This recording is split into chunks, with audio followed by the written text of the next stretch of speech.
perder unos años, al final lo vamos a hacer, pero van a venir de fuera a hacerlo. Y en lugar de ser, si me permite la expresión, colonizadores, vamos a ser colonizadores. Eso es lo que está en juego. Y yo creo que es una oportunidad, que las empresas eléctricas, o todo el mundo, lo tiene que ver como una oportunidad. Es una oportunidad de negocio, es una oportunidad de competitividad, porque vamos a ser un factor de competitividad en esto que hablábamos, de ese tarifa que nunca baja.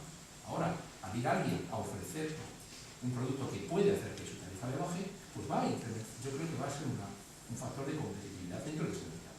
Y ahí yo creo que no hay que, en lugar de poner barreras, todos los diferentes agentes económicos, lo que tendrían que ver es que estamos ante una nueva oportunidad bien definida, que bien definida puede ser un vector económico y una nueva oportunidad de mercado para las empresas que sean las que gobiernan, las provincias primeras, en ser un poco más agresivas en esto. Manolo, en tu opinión, la energía, es decir, el autoconsumo, ¿debería pagar peajes o no? Bueno, la electricidad es una estructura que tienen todas las compañías eléctricas.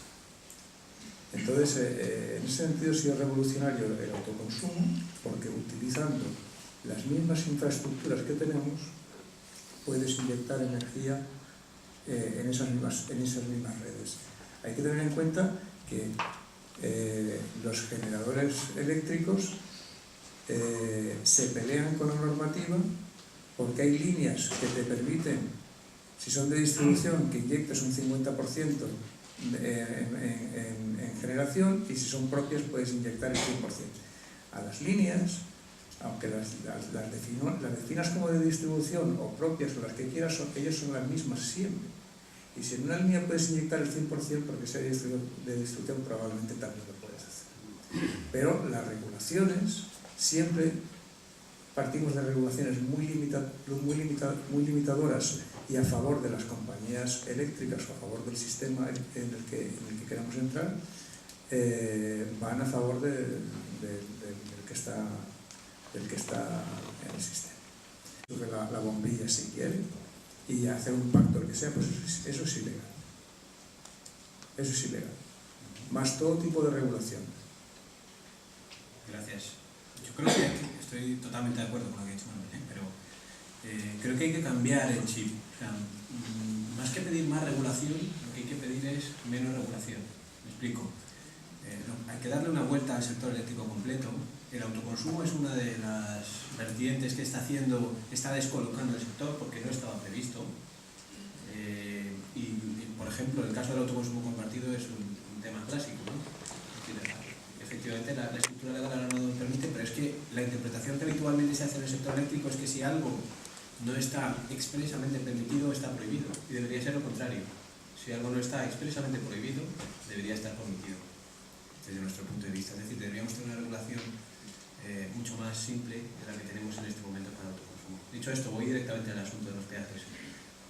A mí me parece que hay que distinguir entre el autoconsumo instantáneo y el balance neto. Es muy diferente. Por nuestra condición insular, ¿no?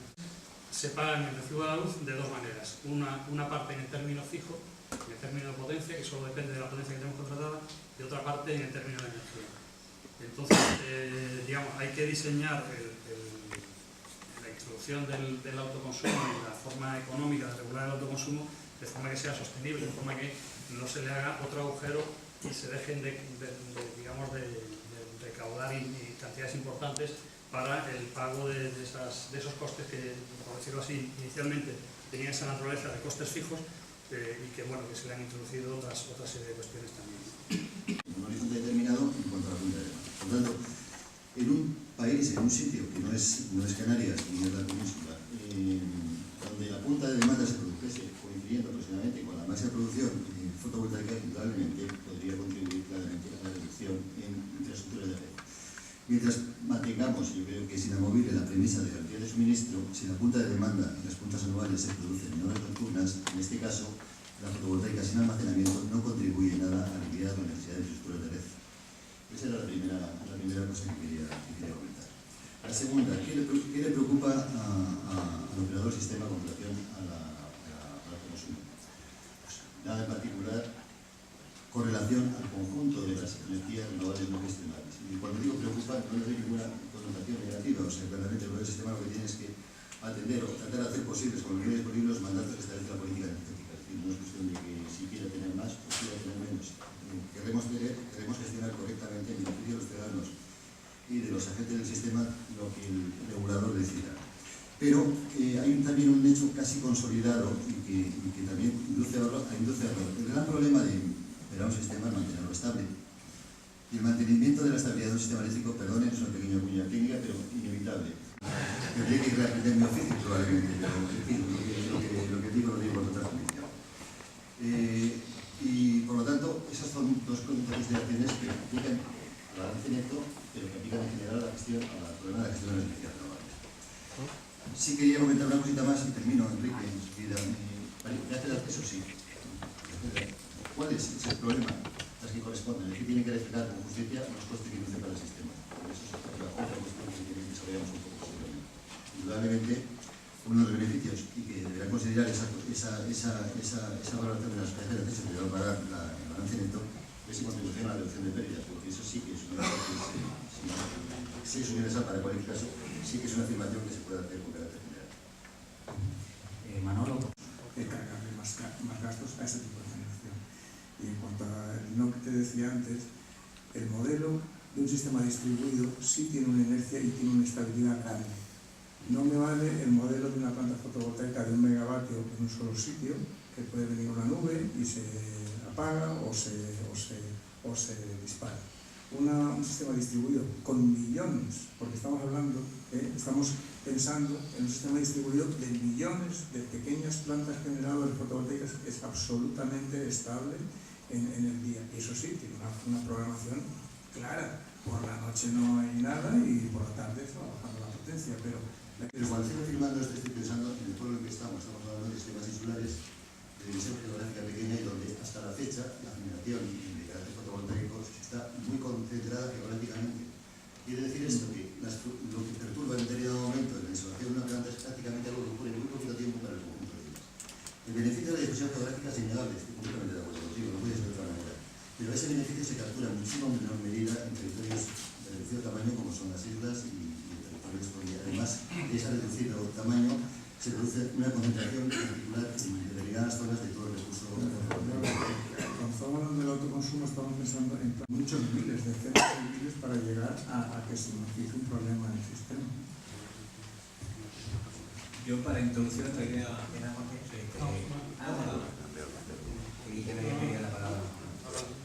Muy rápido.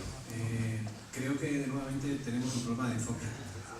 Estamos hablando de que el sistema está diseñado para atender la punta de la demanda. Es decir, dejamos que cada uno de nosotros consumamos cuando queramos y como queremos. Y para eso sí está preparado nuestro sistema eléctrico, efectivamente, y lo hace muy bien. Tenemos unos niveles de TIEPIS, es decir, de interrupción no exclusivamente un ámbito de generación doméstica, va mucho más allá.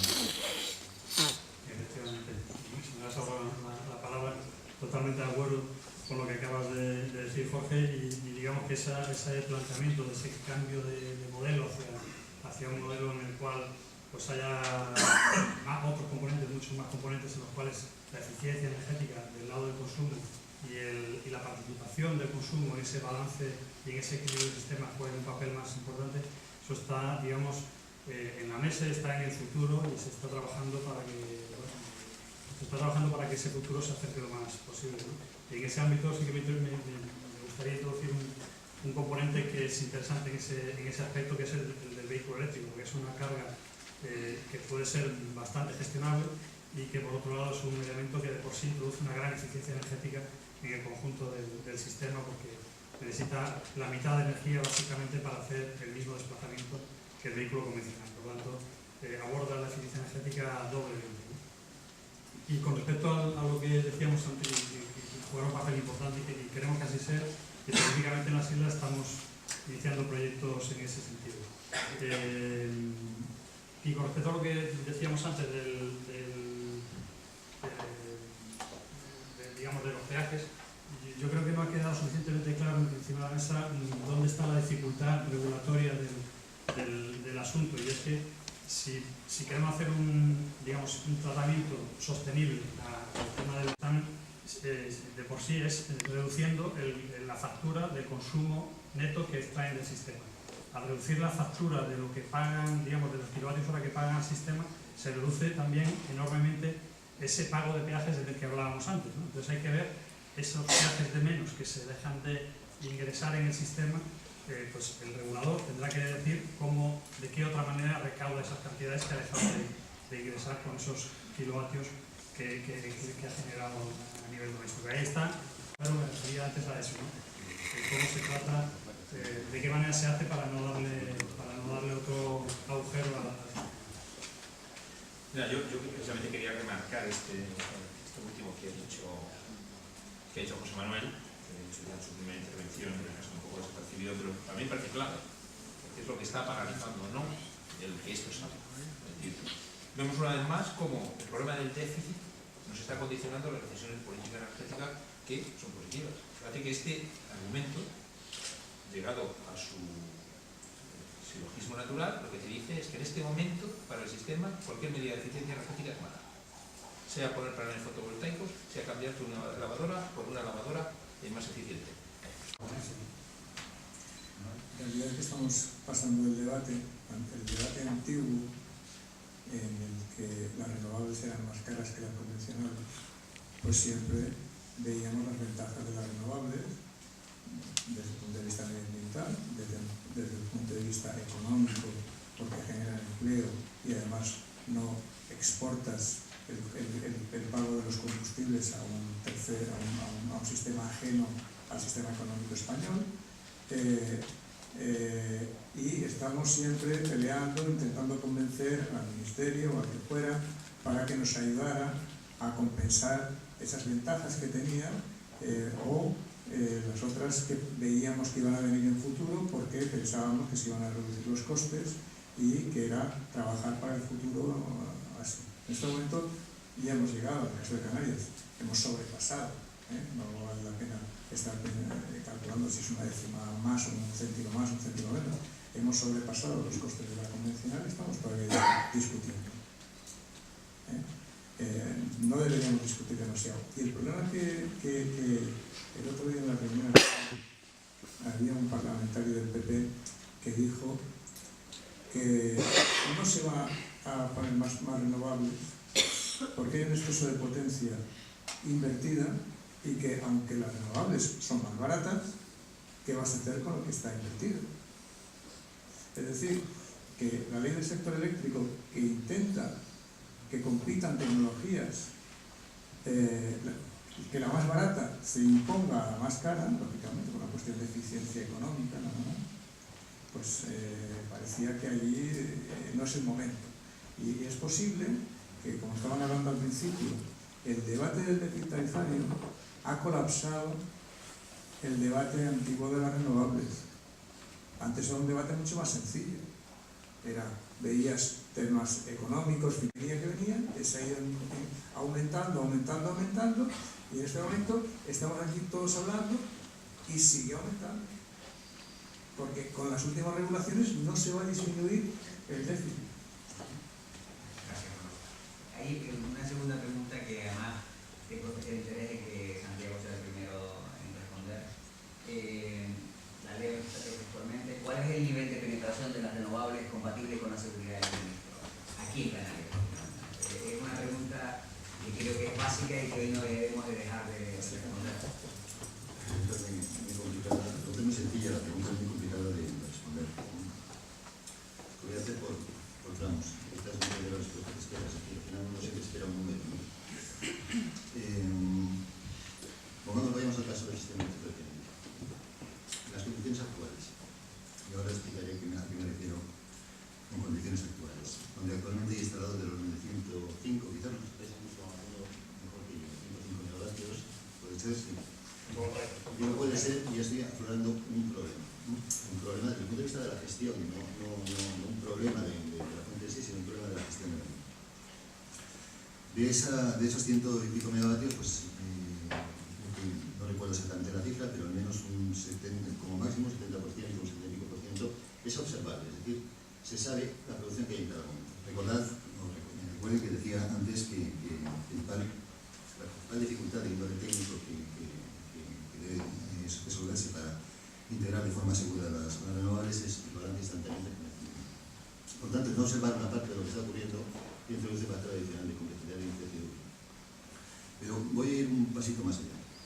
Hechos 100 megavatios aproximadamente se corresponden con el tamaño, el fallo simple, del lado de la oferta, la generación más grande que hay actualmente. Otra de ellas es que tiene que haber una generación mínima, ordinaria, convencional, controlable, que es la que da sostén. A veces también se ha planteado el debate como generación, como lo mismo se planteaba antes en términos de recursos económicos, en términos como si tuviesen que ser necesariamente enemigo de la generación convencional renovable. Cuando yo creo que es un concepto completamente erróneo, es decir, la generación renovable necesita de una generación convencional flexible para dar el respaldo que necesita por la propia naturaleza de la solución primaria. Por lo tanto, en términos físicos, luego en términos de agentes podrá ser lo que sea, pero en términos físicos necesitan convivir, coexistir y necesitan una transformación de sus características para que esa convivencia de renovables, cada vez de mayor medida con la generación convencional, sea una coexistencia que cumpla con el objetivo básico sistemático de la garantía de suministro. Flexibilidad es la flexibilidad del parque generador térmico para adecuarse a la realidad de la energía renovable es una condición absolutamente esencial para conseguir altos niveles de beneficio. ¿Qué es flexibilidad? Pues flexibilidad, las distintas tecnologías de generación convencional ofrecen diferentes magnitudes o rangos de flexibilidad. ¿Qué me refiero en concreto? Flexibilidad es la velocidad de subida o de bajada de un grupo, las rampas que son capaces de seguir un grupo subiendo o bajando su potencia desde un punto determinado. Es una característica de diseño del entorno. Es decir, la flexibilidad que hay actualmente del parque generador en el sistema eléctrico de NICE viene ya definida.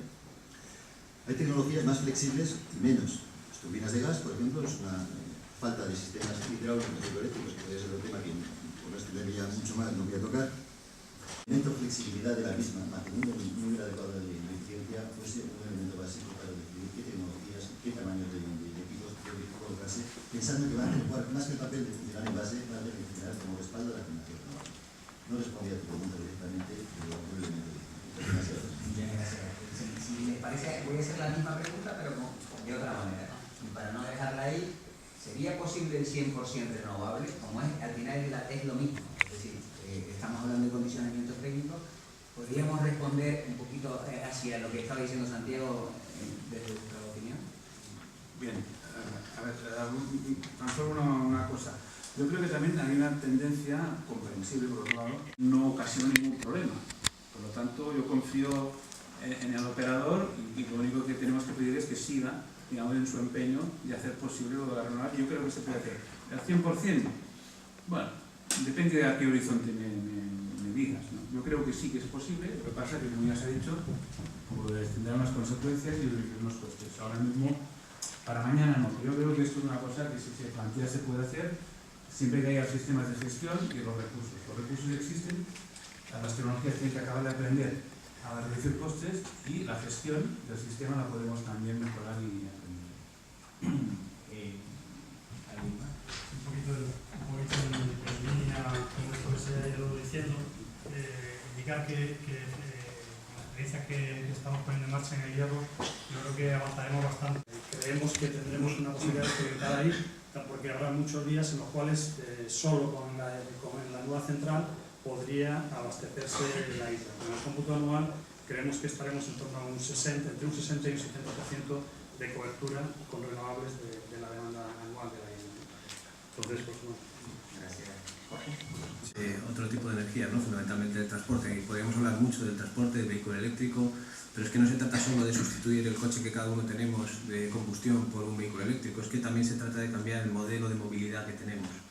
Es decir, seguramente en las ciudades no hace falta que cada uno tenga un vehículo eléctrico, sino que a lo mejor se pueden tener sistemas de car sharing, donde podamos compartir vehículos para movernos dentro de las ciudades. Y además creo que en Canarias tenemos un cheque de 1.300 millones de euros, que es el importe que se estima que este año puede suponer la cooperación extrapeninsular para hacer pruebas.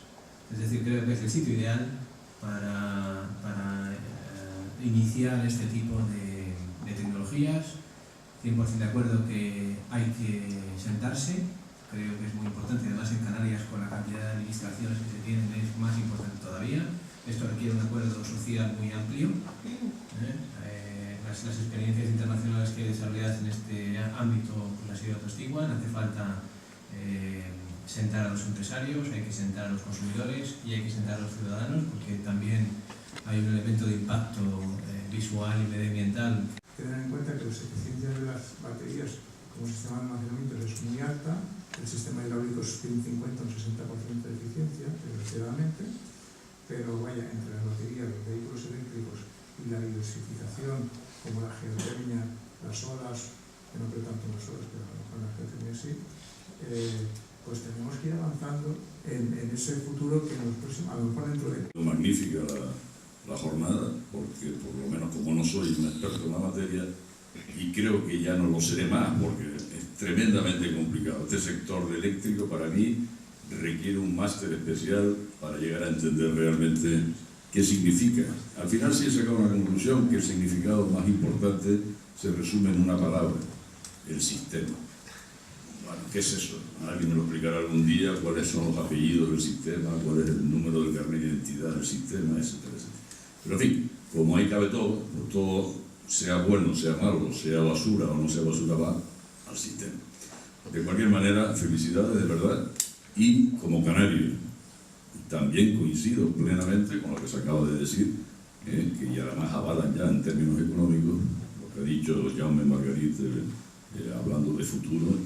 Yo creo que es auténticamente absurdo, por no emplear otra palabra, que no estemos ya en una región como la nuestra empleando y aplicando estas inversiones en mucha mayor escala. Bueno, yo no estoy pensando en mí, estoy pensando en mis nietos, porque es natural y absolutamente normal que una dependencia que tenemos en este momento tan alta, de ese 93%, en algo que se va a encarecer, que va a escasear, que es producto de conflictos, de guerras, de follones, en algo que no requiere nada de eso. Por lo tanto, yo no creo que haga falta demasiado debatir números que afortunadamente van en el buen camino, porque van bajando, sino centrarnos en lo importante que es eso. Yo no hago preguntas, sino simplemente felicitarles a todos y cada uno de ustedes. Muchas gracias. Gracias. La última pregunta. Una pregunta, y es una pregunta. ¿En qué se basa para que aquí en Canarias sigamos pensando que va a seguir creciendo la demanda eléctrica en un incremento de la actividad turística, un incremento de la actividad industrial, en un incremento de la población? Es que tenemos que tener muy en cuenta, y yo creo que en eso lo he echado un poquito en falta, que esa demanda en el sector eléctrico y en general en el sector energético también se puede regular, también se puede gestionar, y no creo que se pueda, sino que se deba. Muchas gracias. Bueno, damos por finalizado. No sé si alguien quiere responder, Sí, pero... Yo quería decir, bueno, Jorge ya introdujo el tema, y yo en parte en alguna de mis intervenciones también, quizás no le pusimos los nombres y los apellidos, o no le dimos... Esa cuestión que planteas es, digamos, requeriría toda una sesión quizás dedicada a ella, ¿no? Porque es todo un mundo que se abre de posibilidades, y que, bueno, pues en general las compañías eléctricas estamos trabajando también en ello, ¿no? Y que es el mundo de introducir tecnologías en las redes de forma que sean capaces de hacer la demanda más flexible, más gestionable, más adaptable a las necesidades del sistema, y efectivamente reduciendo los picos de demanda para que las necesidades de nuevas infraestructuras pues sean menores. Utilicemos al máximo las infraestructuras existentes. Ese mundo que decimos es un nuevo modelo en el cual esas tecnologías pues, se han dado en llamar las smart grids, las redes inteligentes, que permitirán tener mayor información al consumidor, y efectivamente hay muchas experiencias de ello. Bueno, yo precisamente el martes iba a dar una conferencia sobre ello, que se ha aplazado, pero se dará más adelante, y que, bueno, pues si tiene interés se puede abordar específicamente. Gracias, perdona que casi con la prisa de que llevamos media hora tarde, iba a no dejarte responder la pregunta. Jaume, por favor. No, solo, bueno, iba a contestar en parte de Manuel, pero yo creo que no es cierto, ni lo que se oye siempre. A mí me hace un poco, ya sé que la jerga del sector, ¿no? Hay que aplanar la curva de demanda, ¿no? Como si eso fuera una cosa, digamos, que no depende de una actividad económica, de una cultura incluso, ¿no? O sea, hay que ir con cuidado con eso, pero tampoco puede ser que cada uno gaste o no tenga para nada que ver, digamos, no tenga nada en cuenta, digamos, la realidad del sistema eléctrico en su comportamiento. Eso con concienciación es difícil de hacer.